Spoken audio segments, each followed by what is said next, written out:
விண்வெளி ஆராய்ச்சிக்கு சென்றவங்க உயிரோட திரும்புவாங்களான்னு பல கேள்விகள் எழுந்த வண்ணம் இருந்துச்சு. அதுக்கெல்லாம் விடை கொடுக்கும் நிகழ்வாதான் இன்னியோட செயல்பாடு நடந்திருக்கு.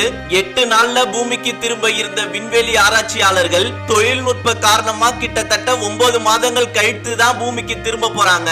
அதுவும் பூமியில இருந்து மீட்பு குழு விண்வெளிக்கு போய் தான் சிக்கி இருக்கும் விண்வெளி வீரர்களை காப்பாற்றி வர சூழ்நிலை இருக்கு. இந்த நிலையில தான் டிராகன் ஏவுகணை மூலியமா ஒரு வழியா பூமியோடைய கடல் பரப்புல வந்து சேர்ந்துட்டாங்க. இப்ப விண்வெளி ஆராய்ச்சியாளர்கள் ஒன்றன் பின் ஒன்றாக வெளிவர ஆரம்பிச்சிருக்காங்க.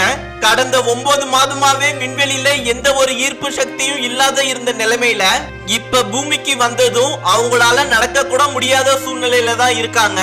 அவங்கள ஸ்ட்ரக்சர்ல வச்சுதான் அழைத்து செல்றாங்க. ஒரு வழியா விண்வெளியில சிக்கி இருந்த ஆராய்ச்சியாளர்கள் வெற்றிகரமா பூமிக்கு உயிரோட திரும்பி இருக்காங்கன்னு நினைக்கும் போது சந்தோஷமா தான் இருக்கு. மேலும் இந்த நிகழ்வை பத்தின உங்களுடைய கருத்துக்களையும் கமெண்ட்ல பதிவு பண்ணுங்க.